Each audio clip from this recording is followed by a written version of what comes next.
sobre este assunto, a gente chama quem entende. Professor Sandro Prado é doutor em economia e participa sempre do nosso programa para esclarecer aos nossos ouvintes acerca dessas mudanças, dessas decisões que são tomadas sobre nossa economia. Doutor Sandro, é sempre bom recebê-lo aqui no programa. Bom dia. Bom dia, Cristiano Bassan. É um prazer estar aqui contigo. O Banco Central anunciou ontem, como já havia a expectativa, 0,50.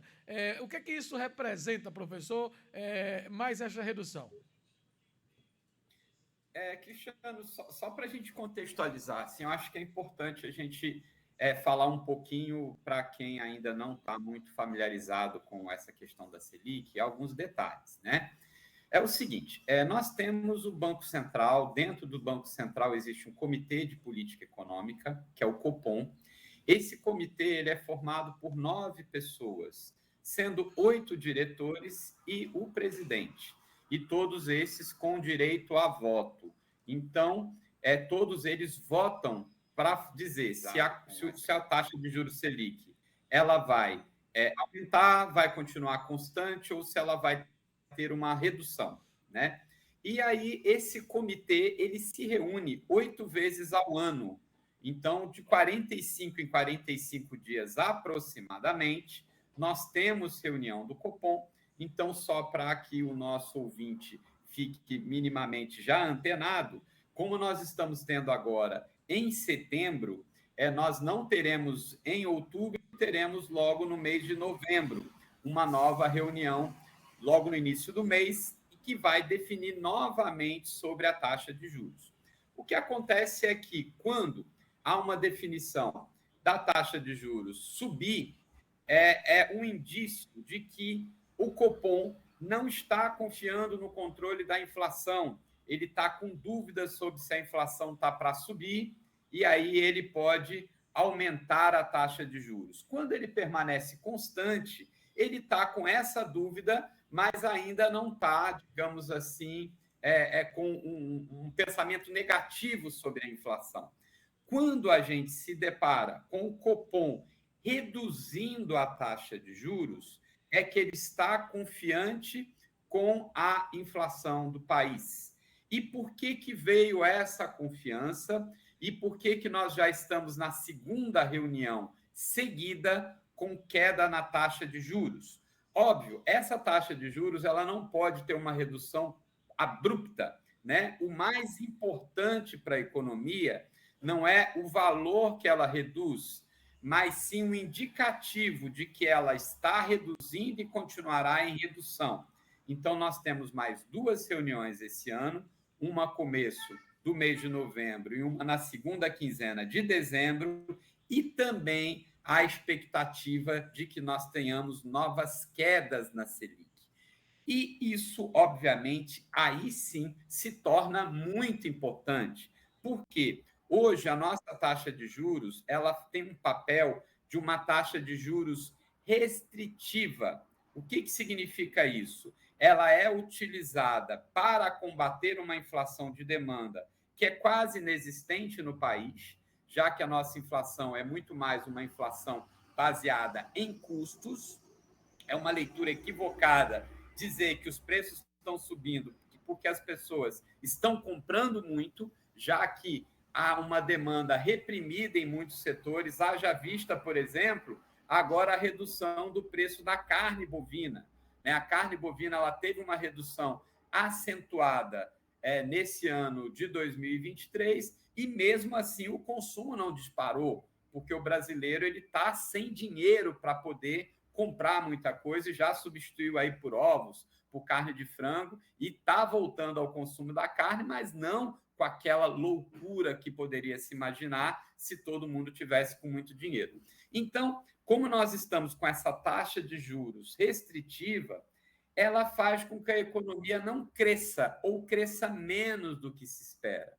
Como o governo ele tem como objetivo, né, dentro desse plano do governo Lula, de um crescimento maior da economia, a taxa de juros Selic ela está puxando, nesse caso, a economia para crescer menos.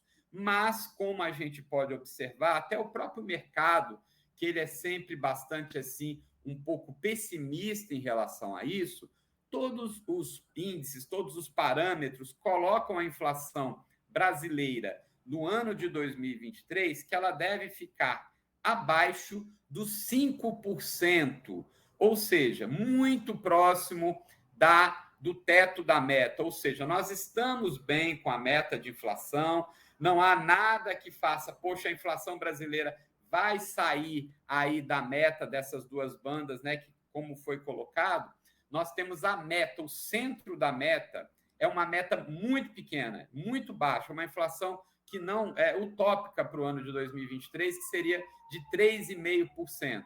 Mas quando a gente fala do teto da meta, o teto da meta ele é 4,75%.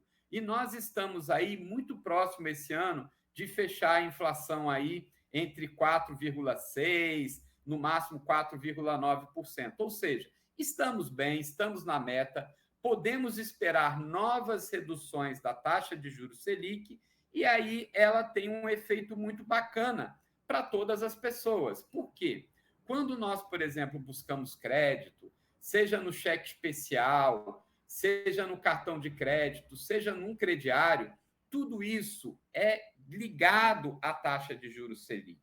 Então, quando a taxa de juros Selic ela diminui, não numa proporção ideal, não tão elevado, mas as taxas do cheque especial, a taxa do empréstimo consignado, a taxa dos empréstimos pessoais, os juros do cartão de crédito, perdão, onde eu estou falando taxa são os juros do cartão de crédito, os juros bancários, tudo tende a diminuir, tanto para as pessoas jurídicas, com crédito mais barato, tendem a investir mais, quanto para as pessoas físicas, com também os juros mais baixos, a gente tende a consumir mais e pagar menos juros bancários quando pede dinheiro emprestado.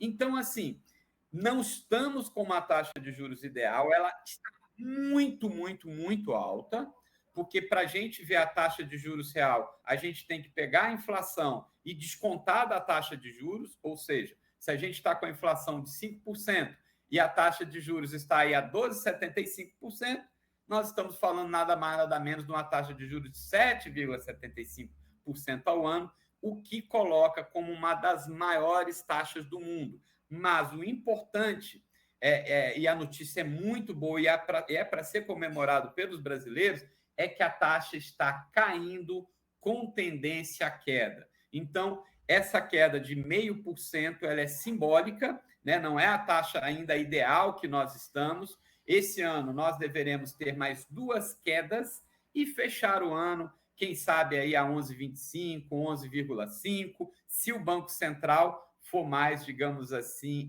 afoito.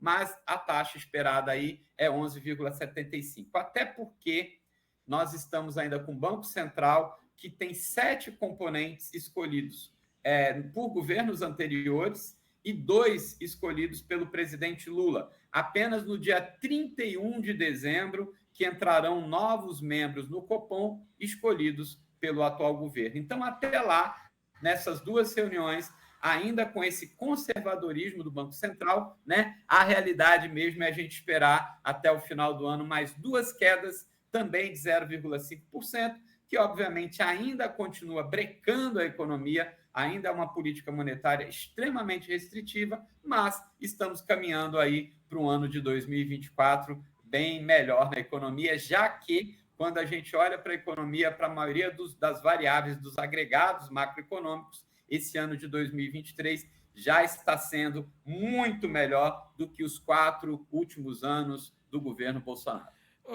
Professor, é muito importante destacar isso, porque eu lembro que muitas pessoas dizem, o Brasil vai virar a Venezuela, olha o que está acontecendo na Argentina, né? Então, diante disso que o senhor está falando aí, a gente não vai virar uma Venezuela, né? Pelo contrário. Não, na verdade, isso daí é muito legal você falar que o Brasil vai virar um país comunista, que o Brasil vai virar a Venezuela, que vão comer as criancinhas, que comunista vai pegar sua casa e dividir para todo mundo, que taxar grandes fortunas é pegar um caba que ganha 20, 30 mil e começar a taxar. Na verdade, isso, gente, eu acho que é importante a população entender, isso tudo é falácia. O que é uma falácia? é você colocar medo nas pessoas para que as pessoas comecem a achar que as coisas estão ruins. Isso é politicagem, ou seja, é para que todo mundo ache que o Brasil vai virar uma Venezuela. Primeiro, o que é mesmo uma Venezuela? As pessoas sabem o que é a Venezuela, o que se está falando. A Venezuela, ou qualquer país que se torne uma ditadura, isso é uma questão péssima. Ditaduras na América Latina, nós temos que extirpar qualquer tipo de ditadura. Agora, esses movimentos econômicos que estão acontecendo, né? As eleições agora do dia 20 de outubro na Argentina, que a gente vai ter que ficar muito ligado nisso, né? Tudo isso, Bassan, não torna o Brasil nem perto, né, de uma Venezuela, até porque tenta-se falar muito que o Brasil hoje vive um movimento de esquerda. Não, não. Eu acho que é equívoco de quem falar que o governo hoje do Brasil é de esquerda. Na verdade, ele é um governo de centro, mas tendendo para centro-esquerda. Então, nós estamos hoje com um governo e com ações econômicas, com medidas econômicas extremamente tranquilas. Não há nada abrupto nem para um lado nem para o outro. Nós saímos de um governo de extrema direita com tentativas extremamente prejudiciais ao trabalhador, como foi o caso de tirar a indexação do salário mínimo, tentado 3 vezes no governo Bolsonaro, ou seja, não seria mais obrigado a dar reajuste ao salário mínimo anualmente, para um governo mais nacional desenvolvimentista, que quer o crescimento do país, que quer dividir as riquezas, que quer que a população mais pobre tenha mais acesso à cultura, à educação, a trabalho, a emprego. Na realidade, nós estamos num momento muito tranquilo da política. Não há nada de um extremismo de esquerda, não há nada de um partido de esquerda no poder, ou de um grupo, perdão, de esquerda no poder. Nós estamos aí com Simone Tebet, com Geraldo Alckmin, com Lula, que são todas pessoas hoje extremamente ponderadas, estão tomando medidas econômicas extremamente importantes para o desenvolvimento do país. Esse ano de 2023 é um ano de ajuste na economia, né? Muito ajuste está sendo feito, e esses frutos dessa boa condução econômica que nós estamos tendo nesse ano, ela vai sim, principalmente, repercutir em 2024. A gente vai ter um aumento bacana do salário mínimo agora em janeiro, e nós vamos ter aí uma redução na taxa de juros bancárias. Nós temos aí o desenrola entrando na fase 2, uma fase extremamente importante, que está abrangendo agora famílias com dívidas de até R$ 5.000, que é a maioria da população, e que ganha até R$ 2.640, 2 salários mínimos, que é a maioria da população, ou quem está aí no CAD único, vai começar a poder negociar sua dívida, se livrar desses débitos, ou seja, a economia vai muito tranquilamente, ela vai bem, apesar de todos os percalços e dessa recuperação e da consertação de muita coisa errada que foi feita, e o Brasil não é um país que está governado por um governo de esquerda, é um governo de centro com tendência à centro-esquerda. Então, as pessoas conhecem, já sabem, inclusive o governo Lula, ele já esteve 8 anos no poder e nada do que se diz acontece. Isso é medo político, principalmente na tentativa já de influenciar as eleições municipais de 2024. Então, quem é eleitor tem que ficar muito atento, porque o que os políticos dizem é uma coisa e a realidade é outra. E político mentiroso, lugar dele é fora da Câmara de Vereadores, fora da Prefeitura. Vamos pôr pessoas mais éticas, se Deus quiser, nessas eleições. Espero aí que a população brasileira cada vez mais aprenda a votar melhor na eleição dos seus representantes. É isso que a gente espera, né? A gente já sente um pouco dessa melhora e, como o senhor falou, a médio e longo prazo, a tendência é que isso se intensifique de forma positiva. O presidente Lula participou até ontem do encontro da ONU e lá foi debatido também essa questão econômica mundial. Como é que o senhor avalia a participação e a fala de Lula com relação à desigualdade, essa insistência de fazer com que os super ricos pague mais impostos para tentar diminuir a desigualdade. Como é que o senhor avalia a participação do Lula no encontro da ONU, professor? Hassan, ela foi extremamente importante e fora esses pontos da participação em geral, né, o Brasil ele volta. Lula foi 7 vezes aplaudido, né, durante o seu discurso. Isso já aponta como que o Brasil consegue novamente uma boa relação internacional com outros países. Teve-se encontros importantes ontem, né? Um dos encontros importantes foi com o presidente norte-americano, na discussão principalmente do trabalho. Nós estamos aí hoje com algo extremamente importante que a gente precisa discutir, sim, que a gente precisa ver as possibilidades, as alternativas, que são os motoristas de aplicativo. E por que isso é importante? Porque isso não está acontecendo apenas com os motoristas de aplicativo. A partir do momento que há um movimento muito grande da contratação de profissionais como MEI, mas profissionais que não têm direito a férias, a 13º salário, a um seguro-desemprego se for demitido, nós estamos criando uma legião de trabalhadores sem direitos trabalhistas. Então, isso foi uma tônica de uma pauta da discussão com Biden. Uma outra coisa importante que eu acho dentro do trabalho, dentro da economia, que foi discutido, é o futuro, por exemplo, da indústria automotiva. O que tem acontecido? Hoje no Brasil, embora a gente ainda veja muito pouco, nesse ano aí de 2023, eu acredito que nós tenhamos aproximadamente uma venda de 10 mil carros elétricos no Brasil, né? Ainda está começando esse movimento, mas esse é um movimento contínuo. Então, nós estamos dizendo que empresas como a Ford, como a GM, como a Chevrolet, como a própria Fiat, essas empresas elas vão ter que reconfigurar totalmente o seu modo de trabalho, totalmente a sua linha de produção, porque nós estamos tendo uma nova geração de automóveis que vai substituir os automóveis convencionais, assim como o smartphone substituiu aqueles antigos aparelhinhos da Nokia, aqueles aparelhinhos que a gente que tinha teclado, né? E que hoje ele não tem, e tem uma infinidade de coisas. Então, nós estamos numa revolução tecnológica. Essa revolução tecnológica ela vai vir de frente com os empregos, com o mercado de trabalho. Então, é uma das discussões muito importantes que Lula discutiu no encontro bilateral com o presidente norte-americano. Então, num cômputo geral, né, para a gente não detalhar muito, eu entrei assim em um dos pontos importantes que eu acho que foi pouco debatido pela mídia, isso, mas no cômputo geral, a participação como relações internacionais, como abertura para diálogo, principalmente, nós precisamos muito, Bassan, de um diálogo bilateral entre 2 países. O Brasil precisa se aproximar novamente de países menores, de países pequenos, né, do sul globalizado, que são os países periféricos, desenvolvimento, enfim, porque o sul globalizado são países que compram da gente produtos industrializados, que são países que não compram da gente apenas minério de ferro, soja, carne bovina, ou seja, nós precisamos melhorar continuamente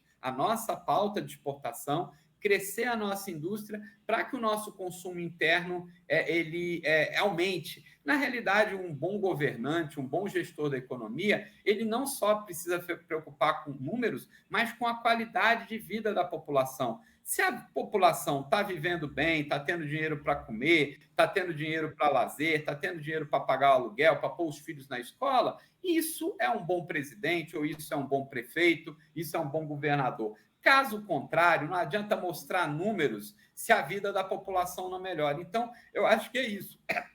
As grandes discussões colocadas na ONU em relação a direitos humanos, direito das pessoas, os direitos civis, né, não ao corte de direito, a aceitação integral de toda pessoa, independente de como ela se comporte, se ela é homossexual, se ela enfim, essas coisas, não acho que contemporaneamente não deveriam estar mais sendo debatidas. Isso eu acho que já era uma agenda, inclusive, superada no Brasil, a aceitação de toda pessoa da forma como ela é. O importante é que todos consigam alcançar a sua felicidade, independente da forma que ela consegue. Tem pessoas que conseguem encontrar numa igreja evangélica, tem pessoas que conseguem encontrar numa igreja católica, tem pessoas que conseguem encontrar na Umbanda, ou seja, cada pessoa tem a sua liberdade de ser feliz, de encontrar a sua forma melhor de vida da maneira como quiser. Então, são esses preceitos de liberdade que eu acho que estão sendo muito discutidos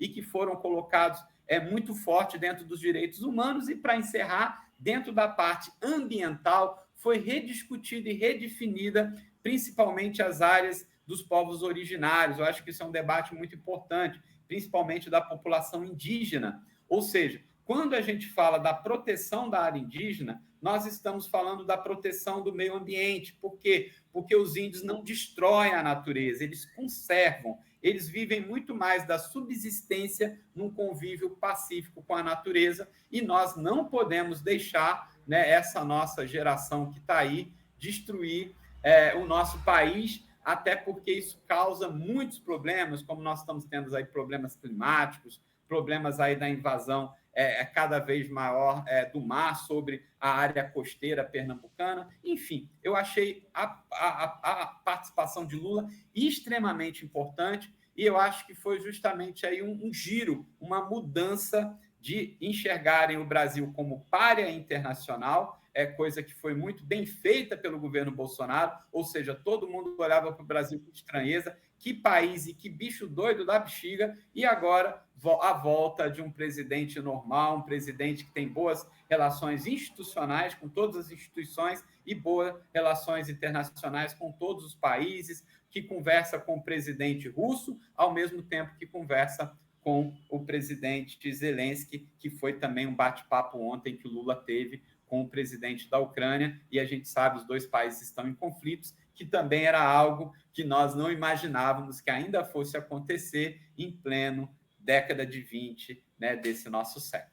Sem dúvida. Professor Sandro Prado, obrigado pela participação com a gente. Até a próxima, se Deus quiser, viu? Eu que agradeço, Cristiano, é sempre um prazer falar contigo, embora eu não deixe você muito falar, eu mais falo que você, né? Claro. Mas conte comigo sempre. Quem entende de economia aqui é o senhor. Um abraço, professor. Um abraço, tenha um ótimo dia. O nosso especialista em economia falando para os ouvintes da Tabocas FM sobre essa redução da Selic anunciada aí pelo Banco Central. 8h11.